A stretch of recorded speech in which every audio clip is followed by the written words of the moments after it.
I am the Joe of Puzzles by Joe. I am the creator of Clutter, and it's done well enough for me that I'm now wrapping up my 13th Clutter game. And today's talk is on the stories of Clutter, and the title is, narrative design for puzzle games. And I'm going to start right off the bat with the original description because, as usual, I'm going to move away from the original description of my talk. So I'm going to read this to you just quickly. I will cover Clutter's techniques for providing the illusion of a narrative within a purely puzzle game. I will describe what snippets are, how I've used them in Clutter, and I'm going to start the clock again, sorry. Yeah, okay, great. Use them in Clutter and how they've evolved over the years to provide a richer experience for those Clutter players that like a little something to read along with their Clutter games. I will cover the past, present, and the future of Clutter narratives, culminating in the highly anticipated, 15 years now, announcement for Clutter Diamonds, a Peter Zell mystery. Okay, but here's the updated description. Question, would Tetris be improved if it had a story? This is the story of the Clutter stories, what they started out as being and what they ended up becoming. Instead of burying the lead, your takeaway for this talk should be, don't let prior convention dictate design decisions, especially once you have an audience, and maybe even before then. The Clutter stories are filled with beautiful awfulness that metamorphed into something amazingly strange and wonderful. This is their story. And it bears repeating. Again, don't let prior convention dictate design decisions, especially once you have an audience, and maybe even before then. Okay, I'm going to digress here just briefly. In high school, I played Charlie Cowell in The Music Man, and there's a scene where he lost his hair because he was tarred and feathered, and at one point he takes off his cap and shows his bald head as a comedy moment. And I wanted to shave my head so that I could really do that. And my teacher, we didn't even use a bald cap, we just sort of did it. But my teacher argued that you don't want reality, especially in theater, because a true reality of something can actually take you out of the moment. Like if the people watching go, wow, Joe's really bald, right? That breaks the character. So he called it the illusion of reality. That's what you want to provide. And the reason I'm telling you that is I started off with the notion of, with the very first Clutter, that I just wanted to provide an illusion of a story, not really a real story. But we're going to go into that in a second too. And then the last thing in the preface here, I think it's the last thing, might be, yeah, it's probably the last thing. I want to point out that the boiling frog story is a myth. There's the notion of a frog in water, and the water heats up slow enough that he never jumps out. And it turns out that's just BS. That was an old myth. And I think scientists today say, no way, that the frog will jump out. And I pretty much believe that. I hope they didn't actually do the test on a frog, or at least they removed him if he became uncomfortable or something. But supposedly frogs will, in fact, jump out. But I want you to have that story in your mind as we go through this. And the other thing is there's this purple duck here. And I want to point out that I'm the purple duck, not a purple unicorn, but I'm the purple duck. But I didn't start out being purple. In fact, I started in as very close to these yellow ducks as possible. And that's how I started. But it was sort of a slippery slope, and the boiling frog, works in there, is how I became the purple duck. And that's what this story is about. Okay, moving on. The rest of this talk is examples, and I want to let you know that everything in this talk is all pictures from Clutter games, except for those couple pictures you just saw. And they'll reappear later, but with the exception of those, this is all from Clutter games. Okay, this is the original Unhidden Object game opening screen. It's horrible, but I was trying to meet the conventions of the day. And you had to have those things on your main menu. You had to have a help button. You had to have player so they could sign in. You had to have options, etc. Okay. For people who don't know what a Clutter game is, it's a very simple, non-verbal hidden object game. And I wrote it to appeal to hidden object people without being a true hidden object game. But because of that, I wanted to meet the conventions of a hidden object game well enough so that I didn't have to worry that it was something that different. And it sells as both a hidden object game and a puzzle game or brain teaser, whatever. Okay.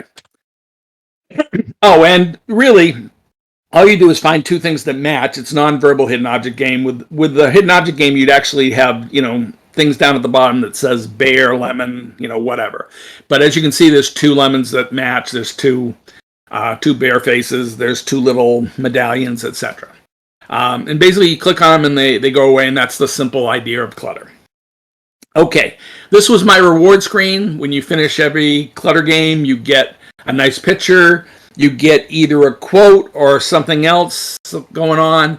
In the first couple games, I wanted something for you to do, so you got some letters up there that are going to form a word after a few things, etc. And you got a little story at the bottom or something, a snippet that you can even click more on and find more information about it if you want. And in the first game, there wasn't an easy way to turn all that off, but from the first game on or after that, I made it easy as heck to just ignore the story. And because it's a convention of a hidden object game, it had to have mini games. And this is one of the first mini games in the first game. And it's just there because I'm supposed to do mini games. This is the guy. Guy's name is Leon Poncelet. He was your host. Some people thought it was me. It wasn't. But he's the narrator of the story. And he originally was going to be Clark Kent or Kent Clarkson, I think. But he became Leon Poncelet, the fifth generation descendant of Ponce de Leon. And I ended up, I'll tell you in a second on him. So you also had to have a quest. Everything was a quest. I wrote Mahjong Quest for iWin. So everything was a quest. And for this, I made up these things called Eternity Rocks, just silly. Created 12 of them, gave them names like Harmony, Empathy. I can't remember the rest. I really can't. But they were all sort of New Age-ish stuff, and I was just kind of having fun with it. You went into a book every 5 or 6 levels, and you had a little boss level sort of, and then you went into the book, and you could read a chapter. And the chapter had 2 sides. On one side of the chapter, it was the story of Ponce de Leon. Leon Poncelet and the genealogy between him and Ponce de Leon, and the other side was Clutter tips, and they were quite humorous, as you can see. Over there, I did a riff on Jeff Foxworthy's You're a Redneck If, with you have a clutter problem if, and did some stuff there. So, and you collected these rocks, like I said, the Rocks of Eternity, and with this garden fountain, and this led up to a final thing where you found something behind a waterfall or whatever. But I want to tell about the final puzzle. So the final puzzle, after spending 60 levels or whatever it was, 70 levels of matching 2 objects at a time and pulling them off, you got a screen with just tons of clutter on it, objects, but no matches. And a clock timer that started immediately and went 9, 8, 7, 6, 5, 4. And when it hit 0, it went back to 9 again. And throughout the game, you couldn't go on unless you beat the timer. So just having the timer do that was a little scary. But anyways, finally, all they have to do is click on anything. And even though they can't find a match for it. They just click on one, and up pops a message that says, the missing piece is you. When in doubt, make a choice, then take action. So it was very empowering, a little New Age-ish, a little things I love, motivational speaker, whatever. It's definitely some Jonas there, but it was still just this afterthought, sort of. Okay. So Clutter 1 did just well enough to justify Clutter 2, but I wanted to put out Clutter 2 half the time. So Clutter 2 has very little different than Clutter 1, except for gameplay. Gameplay, always. New stuff, always. But everything else, I would skimp and save when I could. So, Clutter 2, can you tell the differences? Well, obviously the word clutter is different. There's a filled attic on the left. On the right, there's this chest. There's, whatever. It's a little chest that the objects fall in. There's a number 2. There's 2 pictures on front. One is Leon, the other one is Anna, and we'll talk about her in a second. But that's basically it. So, and it still has the same mini games, same everything. I did the interface for this one. I ran with the basket trunk-like thing. It's definitely ugly, but it's me. And again, this is Anna. She pops up half as every other time, and it was called Clutter 2. He said, she said, and Anna sort of represented. If I represent Leon, Anna represented my wife, and the point of the story was about that you don't have to have everything in common, to get along or whatever, or be partners or mates and so forth. But then it morphed into this final. It has a final lesson too. So anyway, you had 5 puzzles that were, the pictures were like sports, then music, then science, then philosophy, nature, climbing, outdoor sport, that kind of stuff. And each one, it was just to show you all these different things you can get enjoyment from. Okay, so again, that's what a puzzle looks like. But instead of finding rocks this time, you actually got a picture at the end of each 6, and you found the spot in a picture that represents the activity. So in the upper left, you got the kid playing soccer. You've got something that represents gardening down there, etc. I think you got marriage or partner, love, that kind of thing got represented too. Okay, so in the final puzzle, you were asked to pick your favorite. And what happens is no matter what you click on, it either swaps with the guy that's right, or it's right and you win. But so to actually play it, you just want to click where you are and keep clicking, and then the right guy will come to you. And it takes a while for people to realize that, because if you keep jumping, you're jumping away from the right guy. But it was kind of fun, and then it came up with the message, which is, life is a smorgasbord of choices. If what you're doing doesn't bring you happiness, try something else. The missing piece is still you, from the first game. Make a choice, take action, change your life. Okay, after 2 games that were in 800 by 600, I decided to go to 1024 by 768. I also decided to sort of get Anna out of the loop. She just wanted pretty pictures, gorgeous pictures as rewards, and there were a few other things that they were slowing me down a little bit, and I didn't want to fight with her, just I didn't want to fight with, producers and publishers. I wanted to do it my way, and I wanted to see if I could just do it my way with sort of no advice. And that's how Clutter 3 became Who is the Void? And this is sort of the beginning of Jonas into the games. And what I did was I wanted to answer the question, a very biased question, I wanted to bias them with it, was, would you rather play a boring, ugly game or a gorgeous, really fun, addicting game? And of course, everybody's going to answer, yeah, you want to play the fun, addicting one. You don't care how good it looks. And that's what this was about. So, a guy by the name of DJ Curtin, he did some of the visuals here, but I was very proud that I did all those little void discs with all the different people in them, all the shadows and stuff. But DJ did a nice job giving this sort of a scientific look, which is what I wanted. And but the main rewards this time were all Joe collages. They were collages to make a point. These 2 have the 2 dice that are about randomness. You can see there's puzzle pieces behind that. There's a glass of water. There's a glass of wine that's half full or half empty. There's the 2 comedy tragedy guys, etc. And I told a story that was very different. And I tried to tell a story about, who is the void. And I wanted to answer that, several times throughout the game. And the void was a game developer, is all we knew. Is the void, he represented the game, developer. But who was he really? So I had this metagame in it, and every so many puzzles you put in 16 pieces of this puzzle. Each one of those corners is a 2x2. And then you get a little answer. So in this one, for instance, it says, could Joe himself be the void? It couldn't be that simple, could it? Let's get back to the game. But throughout the game, and this is, you've got This is the second one. It's got, I'm just showing you one loose piece that goes in and they complete this level and they get another message. And they also get this book format thing where, again, they can ask for more and just read small snippets at a time. And if you read the first one, it says, before any game gets created, there is a spark of an idea. And that's, who is the void? The void is a spark. That was the first answer. The void is a spark, but how does that spark happen? Where do really good game ideas come from, etc.? Okay? So the void was, here's 4 of the answers. Answer 1, the spark of an idea. 2 was the empty space between designer, producer, and programmer where they do their conversation.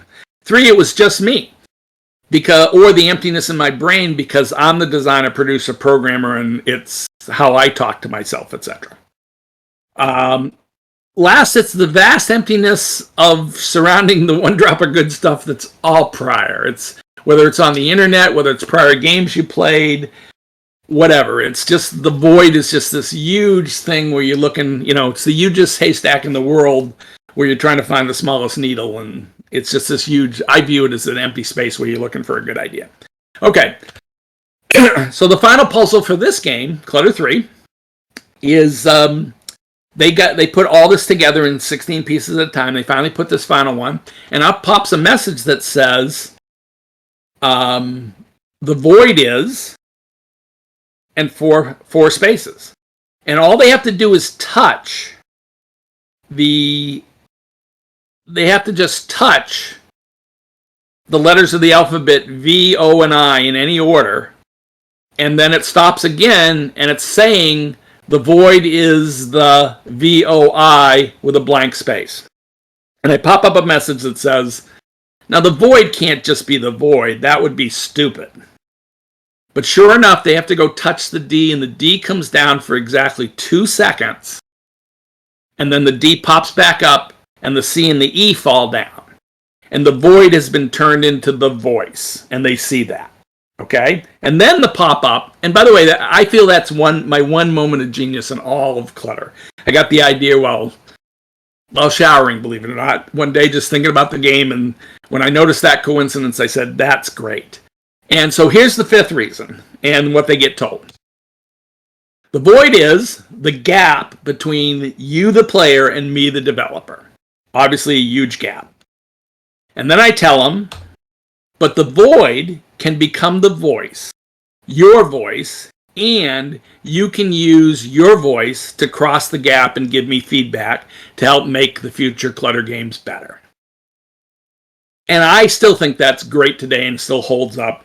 And I got some emails from some people that wrote me pages and pages of feedback and were really touched that they knew they could give me feedback and it might affect the game. And number 3 did so much better than 1 and 2 put together that I was, I had proved at some point that Jonas, I could do this by being a little less safe.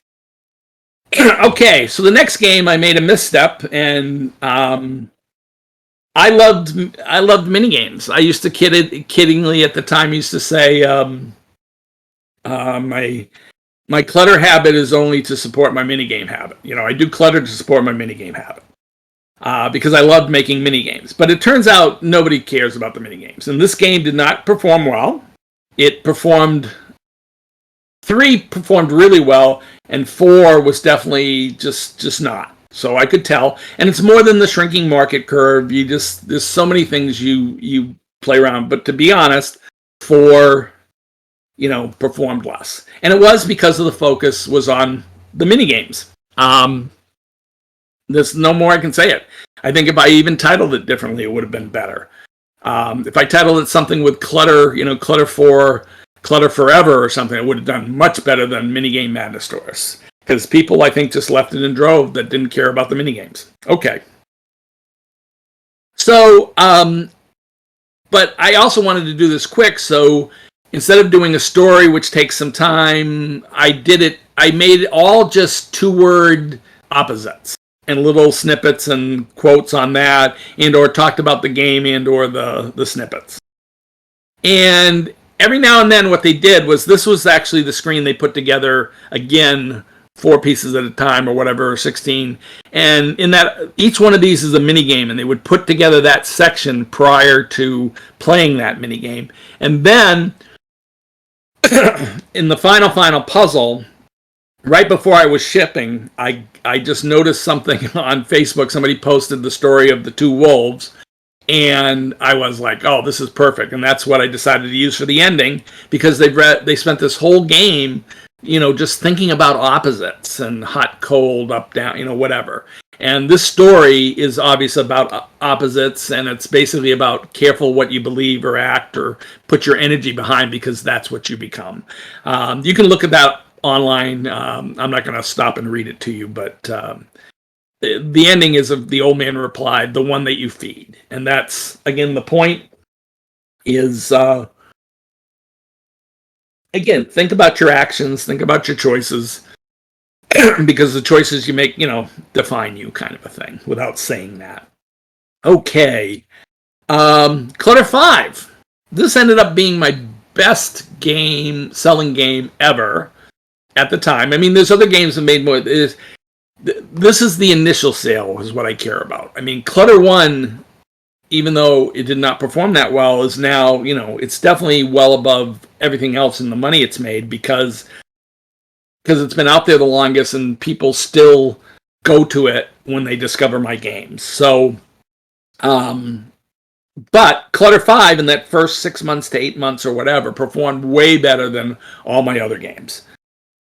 And even better than 3. And again, this was another Jonas game. And I think there's several reasons. I think people love the catchy main menu tune. They love the cave metaphor, which DJ and I came up with, but DJ did a great job. They loved all the silliness of the things like the plane flying across with scores and also stupid messages. And, just it's homey. Welcome to Clutterville. And it was still Clutter. This is a puzzle 2 or 3 in, and I decided to really take ownership of the game, and I wanted my players to know that it's a one-person game, and that the buck stops with me, and that if you have any problems, again, I'm asking for feedback. Get in touch with me, tell me what you like, what you don't like, but this is my game. It's not death by committee, etc. And this game talked a lot about the earlier games, and it talks about all the design choices I've made and stuff a little bit. But it was also designed, I was trying to tell them why I wanted to scare them. I wanted them to really believe that I might not make a Clutter 6. So I really let them in the process, including things like, here's a whiteboard I shared with them, which wasn't a real whiteboard, but I put it together for the game. This is a breakdown of what the whole game is. Again, it shows them how big it is, as well as that it's done by me, and all these little things, that are in it, that they can then go explore if they want and find out where I put them in or so forth, But it gives them an insight into, the game that at least most of the people that are now still playing it kind of love. And now they get to know more about how that's created.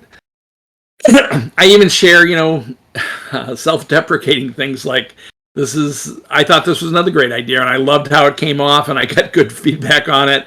But it was basically my favorite and least favorite review from each of the games, and just showing how it was a love me, hate me kind of game, and that some people just think it's horrible and other people just love it. So, but I put it in the game. Again, I'm sharing the process of creating the game with the people.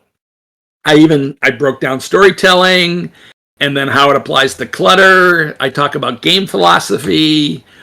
Then I talk about the pros and cons of whether I'm going to do 6. And I really wanted to scare them, but I'm sure nobody really believed it. And I ended with this nice little screen that basically says, Clutter 6, Clutter Chaos, coming soon.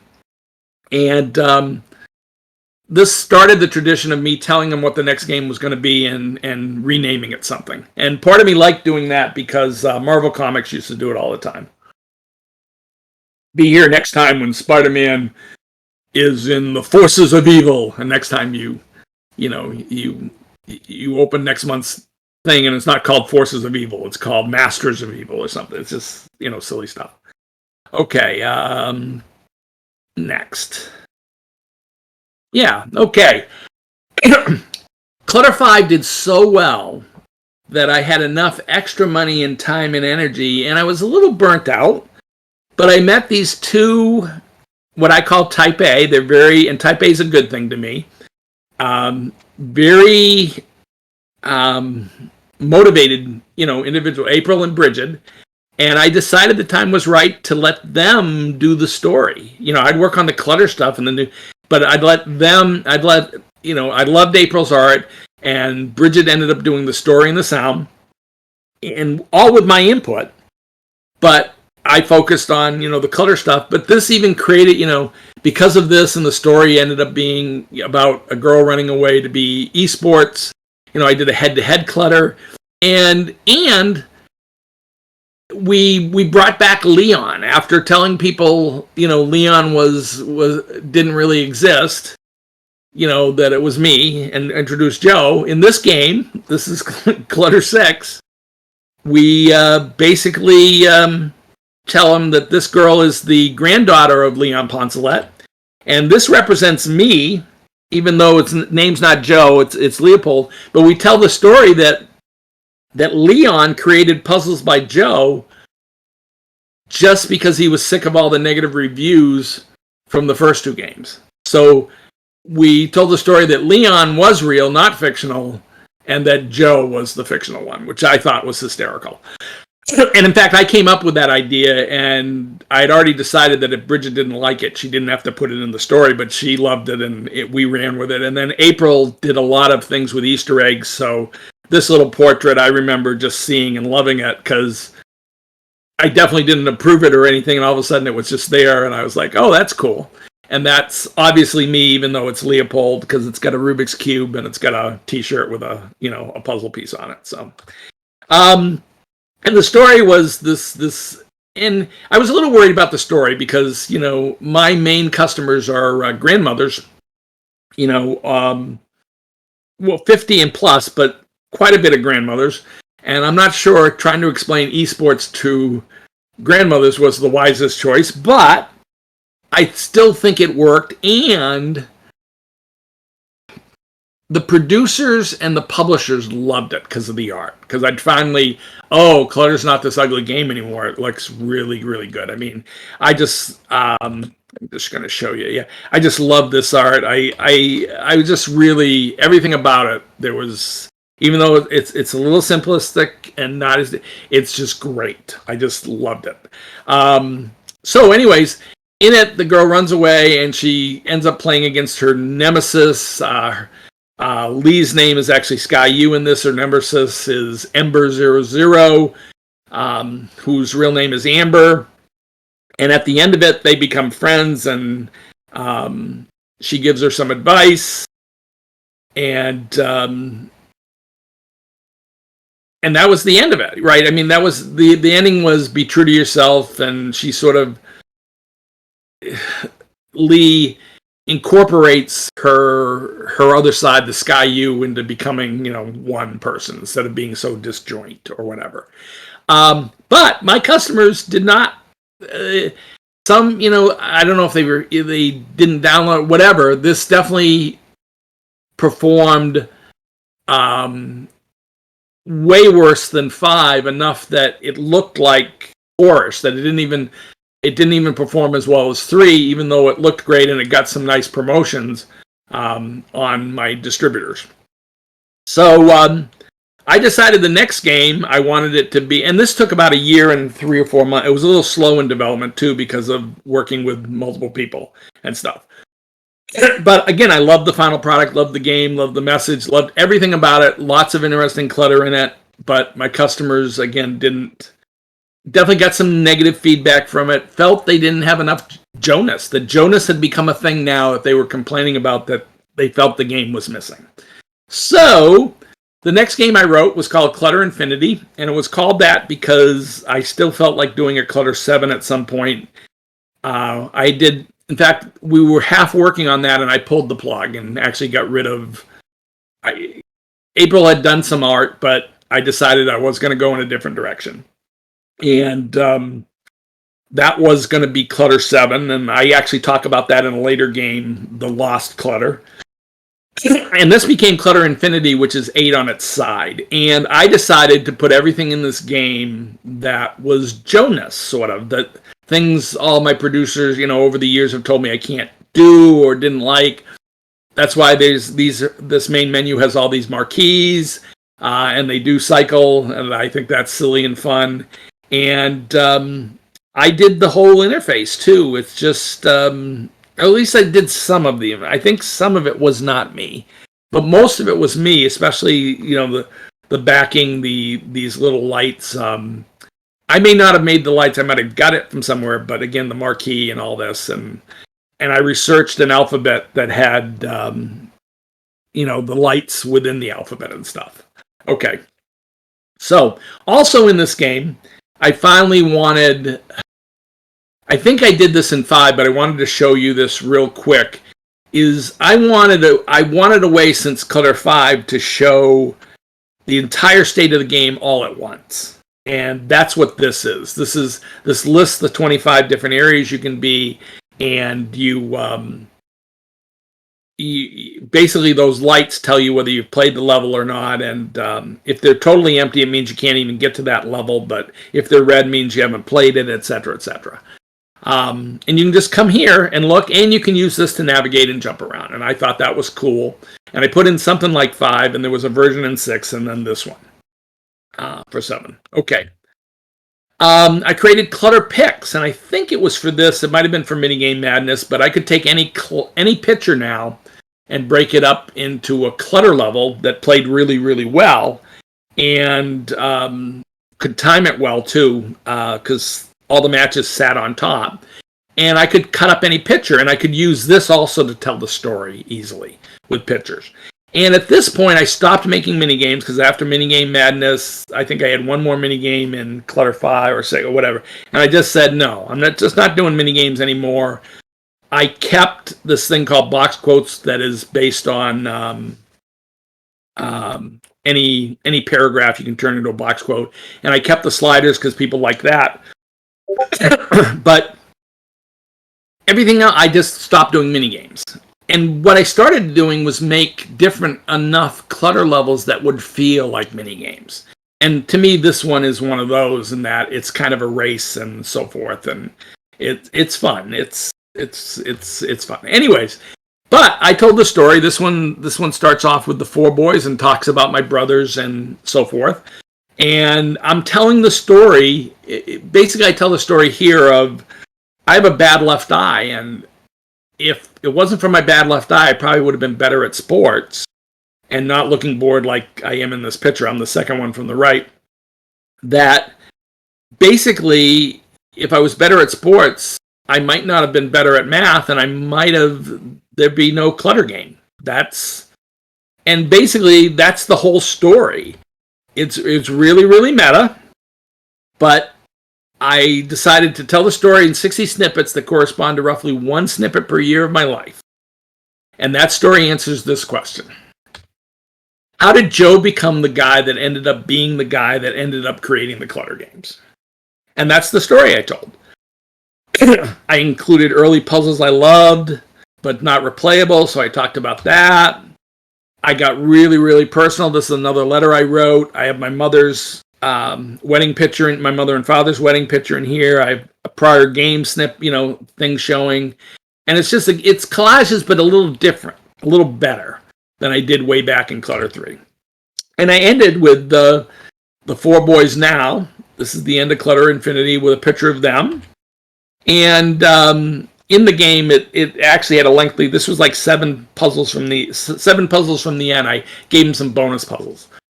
But this is what I wrote at the end of Clutter Infinity. And they had to click more twice, I think, to see all this. But I'm going to read this.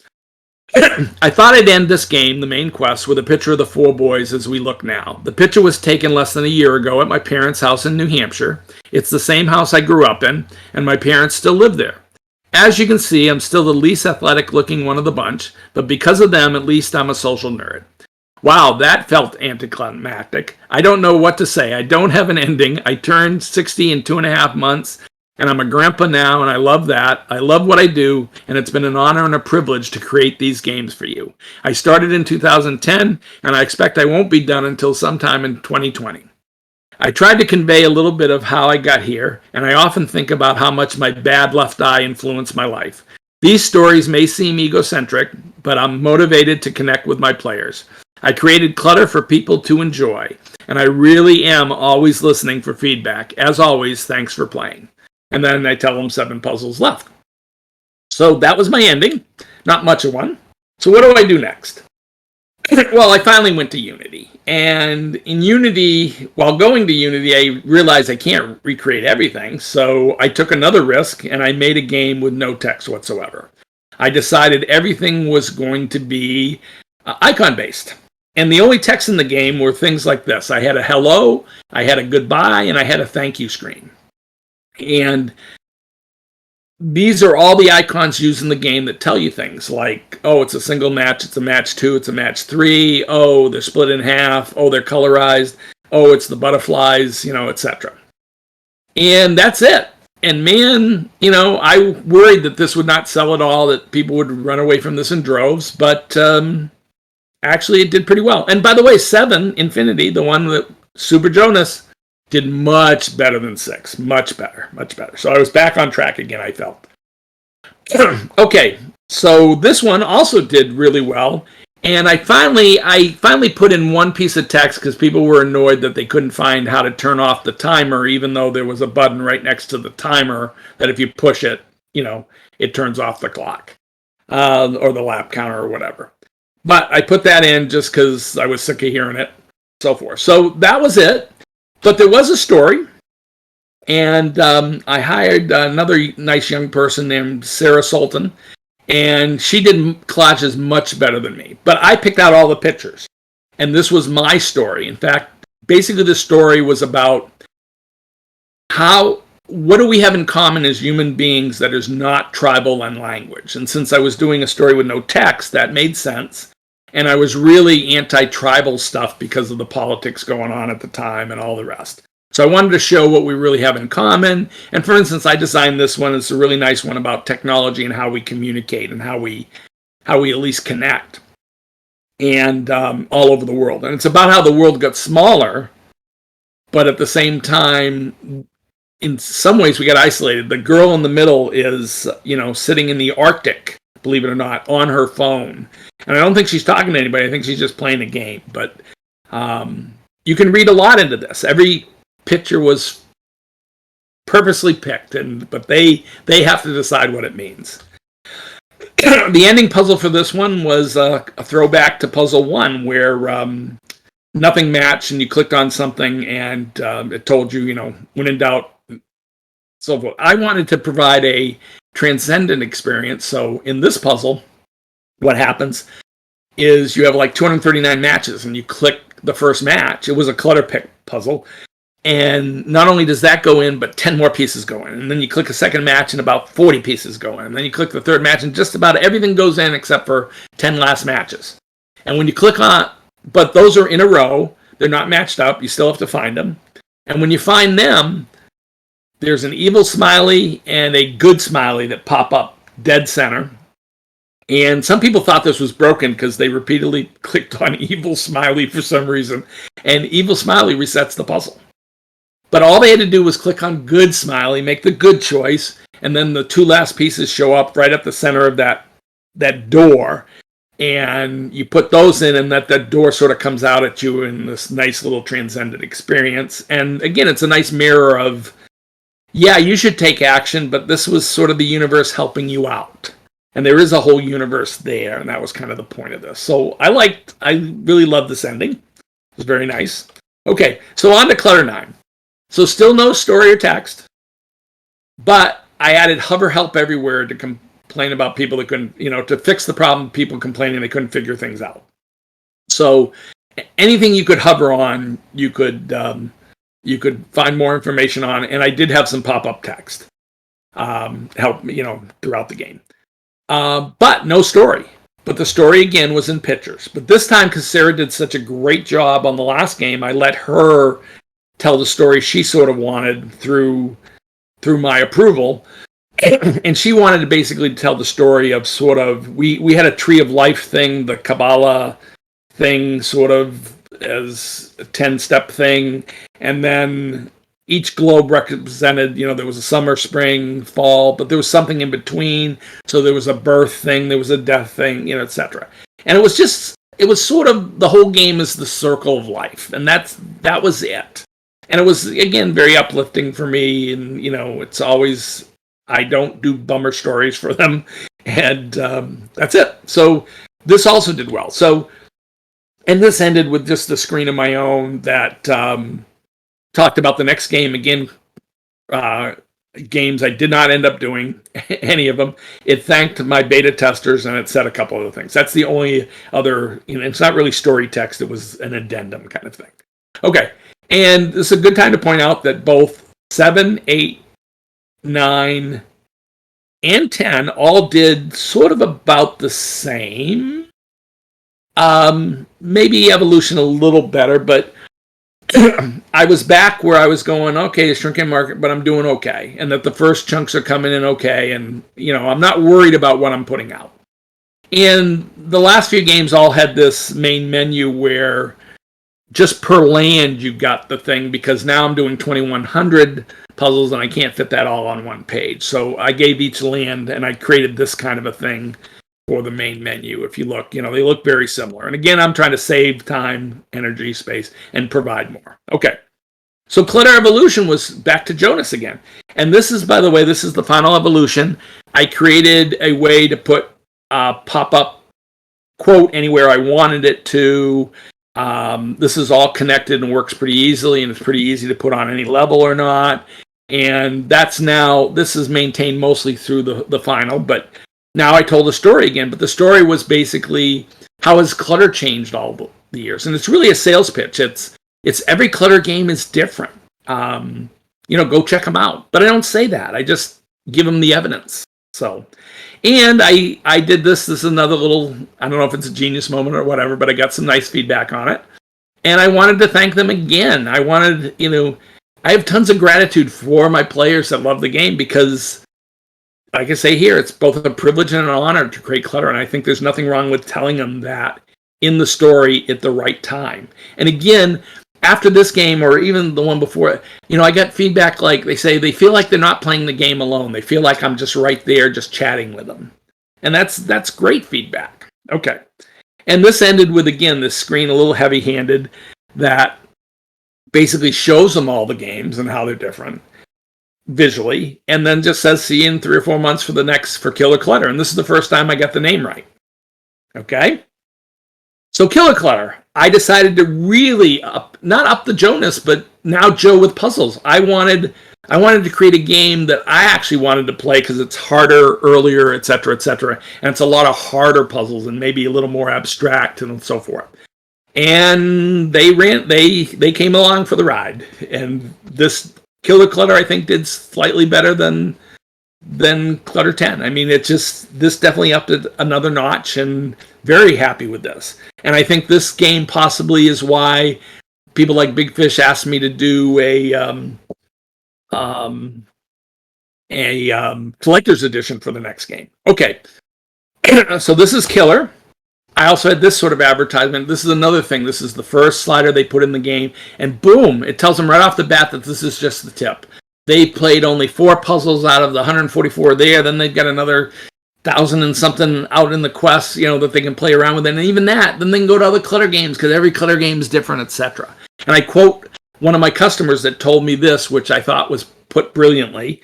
So I put it in there, and it says, and I tell them it's one of my favorite things that one of my fans said. Again, hammering in the fact that the fans can get in touch with me, etc. Right? With every Clutter game, you know exactly what you're going to get, and yet it's always different and surprising too, which is just phenomenal. But I'm telling them that, and I want them to evaluate the game, and I want them to go, oh God, I love this, I want to go to the next one, etc. Okay, so moving on, I shared silly stuff with this. I had a new object set. I talked to them a lot about object sets in the different games and how hard it is to find a good one, but I love the donuts, and this kind of explains why I love the donuts, and it was just a silly thing to do. I talk about my earlier failures in this game. because I talk a lot about the games I loved, growing up and stuff, and I talk about how it started with cards and then other things, etc. And other just little details of my life that not led me to do clutter, but led me to be a person that plays games that's like them, etc., etc. And this, at the end, I didn't really have an ending, but I wanted to hammer. I did this nice quote that says, "You can't go back and change the beginning, but you can start where you are and change the ending." That's kind of a motivational quote. But I wanted to point out how replayable the games are and just hammer on them one more time, and I did that, and that was sort of the ending of the game. And they obviously have lots more to explore once they finish they can always just go out and do some stuff. And I congratulate them for making it this far and so forth. I won't read that. Okay, I'm going to get close to wrapping up here. So this is the game that just went out. It was called The Quest of Time. And I turned my motivational speaker talk that I gave at KSU a few years ago when Clutter 1000 came out. I turned it into, motivational talk. I wanted to connect up how much freedom you have to spend your time is connected to happiness. And it definitely is for me, because I get to do, and I get to tell them I get to do what I love, which is create clutter games for them. This, if you ever saw that talk, this was the premier slide in that talk, and of course it made it into the game. Everything you do is in preparation for a future path that you can't predict. And I took a chance on the ending. I wrapped it up and then repeated the everything you can do, etc. And I said, there's only one thing left to say. And I felt like I wasn't quite done on all this topic, and this is what I wanted. So the last thing left to say is, boom, to be continued. Okay, and I searched around in a little synchronicity. I found this great picture of this girl, in the middle of this clothes stuff that looks like clutter, and she's looking up going, what the heck? And it's the first time I've done this to him, which is just, come back next time, couple 6 months. And I already named the game, and I did end up naming that game. And that's what I am. So come even a little bit closer. After doing, 9, 10, I don't know how many games at 1024 by 768, I'm now doing a game about wrapping up Clutter's Greatest Hits. That's at 1280, 720, so it can run exactly the same on the PC as on a phone. I'm doing a lot of things with larger objects, etc. But before I get into that, one last little thing I'm going to wrap up. I just wanted to show you the evolution of the splash screens and logos. So for the first 2 games, it was that Puzzled by Joe lifesaver thing. Thought it was cute and did a little action. It came up, And next couple games was the Puzzle Joe 4 pieces. And then DJ did Clutterville 5, made me the guy. He lasted until I went to Unity, that Puzzled by Joe. And that guy had also movement in that those gears came in from nowhere and so forth. And then I finally decided to do a splash screen where, the middle left is from Clutter 1000, and I'm just trying to show them how big the Clutter universe is, and that lasted even till Killer Clutter. Even though I liked the Killer Clutter logo, I still kept that, and then finally abandoned that with my last game, which is called Clutter 12, It's About Time, and my current game. I decided, now they know enough, there's, whatever, so I didn't feel the need to go crazy with all the little pictures of the prior games. Okay. So this is the current game. And it's almost done. This is both the splash screen and one of the first sliders they do, because I was proud of it, because I did all of this. I think I'm getting less cheesy in my old age. And the 13 in Clutter is the B. This is the 13th game, and the B and B sides is what represents that. And it's a sequel. It talks more about how do you spend your time and how do you leverage today for your future. I talk about getting older. It's a nice widescreen. I love that. This is one with all the music stuff that, again, I had more to deal with, so it's it really feels good. And I made a much better way of just, they can review the whole story now very easily. It's nice. And I had this running joke where I showed old people different times, telling them that it wasn't me. I finally showed them This is a picture of me doing music in when I was 40 on a cruise ship, just for, one time. It was a no talent contest kind of thing.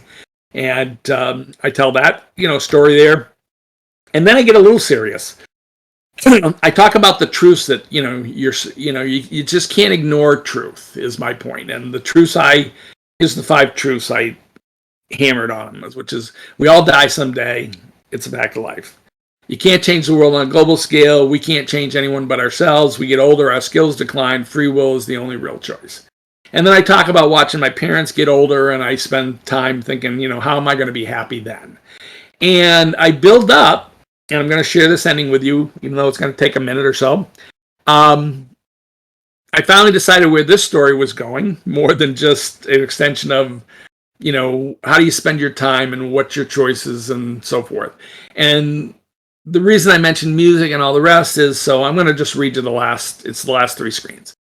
So here's the food for thought I have for you.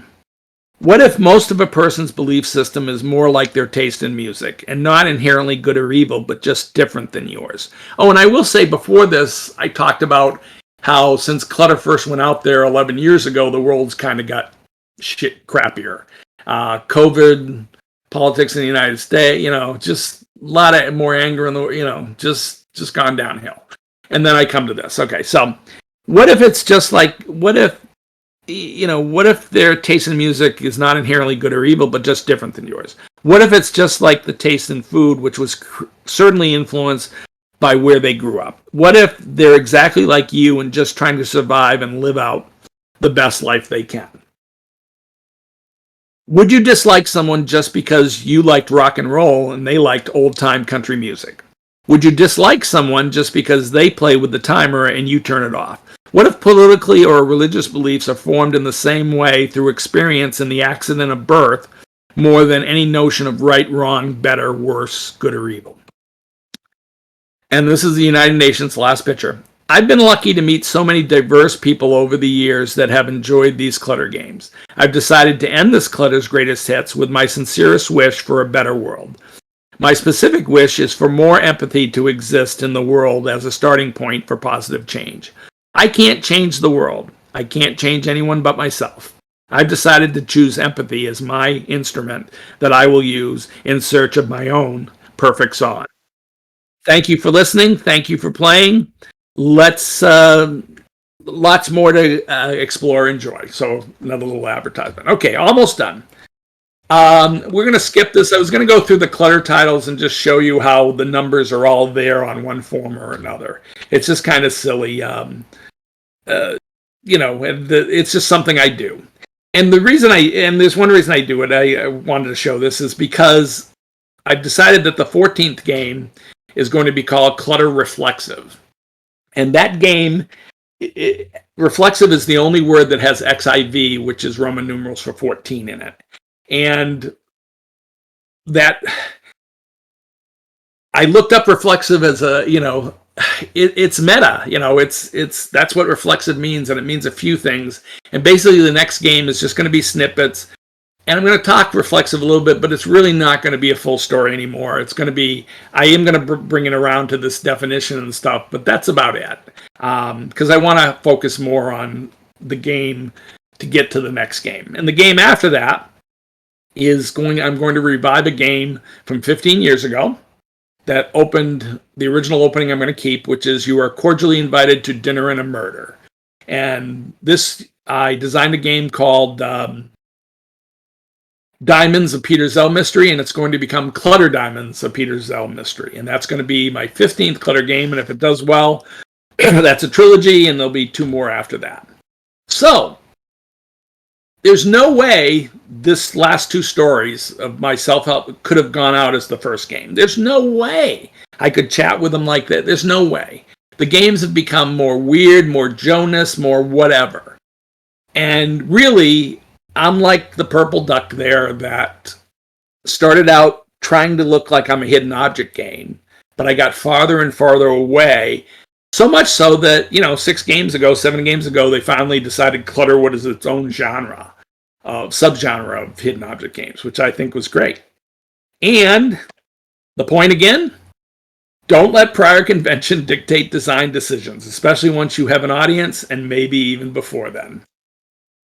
And of course, the crux of my self-help advice, one more time, everything you do is in preparation for a future path that you can't predict. I sure as heck could not predict I'd be here, 11 years ago. And that's it. This was Clutter's Greatest Hits, the stories. I'm Joe Casava. Just like fans of my Clutter games, I love to hear from people. I'd love any feedback you have on this talk. And I'm done, and we can do questions if you want, Andrew, and whatever, and thanks for having me. Absolutely. All right, everyone. Give it up for Joe Casava. So, Clutter 14 Reflexive. You're going meta, you say, huh? Going into the metaverse with Clutter. Oh, One more time. Yep. Oh, well. Not into the metaverse. All right, we got a few comments in chat. First of all, someone named Timothy Johnson wants to take issue with your aspersions you cast on bald people at the very start of this. They should all be far. And I did like one thing he said during the comment on the Void. Was the Void reminded me of a villain we designed that caused all of the bugs in our code. Malak, Void Star, destroyer of builds. Which I think all of us in game dev have encountered at one point or another. So when you're thinking about this, there can be still a temptation to add even greater stories to these. And you talk about how it's reflexive. You're limiting it. You're going to talk about reflexive, but that is kind of the message in it, but it's not going to be a powerful one. Do you find it difficult to reel it back in? Is it too easy to let the story start running away? No, it's the other way. So there's a couple things. Constraints are always great. So, I know I'm going to have 10 chapters, and I usually write down what each chapter is supposedly going to be about, and then I like some sort of theme. And then, like, for instance, one of the games was all the puzzles I love. So I started out with card games. And then I think I went to arcade games, and then I think I went to PC games. I went that way. And then if I'm missing something or I diverge, I just do. It's the last 6 or 7 years, I feel my storytelling stuff is now much more like pottery. I just start with the block of clay, slap it down, and I start massaging it. And it's just like I do the Clutter games itself. When enough is enough, it's, and actually I talk about this in this last game. I talk about the concept of one of the secrets of happiness is to learn when good enough is good enough. And I think that's one of the cores of how I'm happy. So, no, I never worry about it getting run away because I just write those ideas down to be put in a later game. Excellent. So remember, everyone, just watch out for that moment when Joe's making his game pottery and the ghost gets behind him. We'll have horrible movies coming out as a result. Yes. So, but now with 15, you've got the murder story. So suddenly you're going full story into Clutter. Well, the murder story, the 15th one is really 15 years old. It's one I envisioned. It's sort of a wacky, not Back to the Future, but it's influenced by that. It's influenced by a bunch of little things. But I wrote it. I wrote up a detailed plan of what the first game was. And that'll change a little bit because of Clutter, but most of the main scenes and won't, and the main story element. And if that does well, I envisioned it like a Back to the Future trilogy. Got it. And of course, there's a fun meme going around right now about how they tried to change Back to the Future to aliens from Pluto or something at one point. And how he had to deal with, how Spielberg had to deal with marketing, or whoever was doing that. But anyway, crazy memes. So through all this, you've kept a pretty consistent audience demographic, but you've been doing this for a long time. So you would think that audience would have aged on you, but you're still seeing a very consistent demographic joining you year after year. Sure, but there are exceptions, but I don't get the marketing elsewhere. So for instance, on Steam, I hit the puzzle, the indie puzzle people and the even a first-person shooter occasionally, or RP come across my game. And what's really funny is I get these backhanded compliments, that they thought the game would just suck, and they are, they find they're fascinated with their own addiction to the game. They call it weirdly addictive. They give me these backhanded compliments, like, and even about like the stories. And it's like they're tripping or they're high or something. That's what the compliment feels like. Because there's one guy on a story, he goes, yeah, and he talks about it, and it's so weird, and you'd think it was horrible, but it isn't. It's like really interesting. It's like they don't want to go and say this is good. It's just not horrible, and it's surprisingly not horrible, so they like it. It's Correct. surprisingly not horrible. That Timothy Johnson fellow did clear up a mystery, though. Clutter 15 is a murder story, showing how Clutter has actually been the story of a serial killer the whole time. Nice. But, most of us knew that. All right, great stuff, Joe. We are at 2. I'm going to move Joe into the voice channel. Come join us there. Bring questions. I know our next speaker, Tim Ryan, is there, so you can chat with him as well. So we will transition and be back very soon with Tim Ryan. Thank you, Joe. Thank you, Andrew.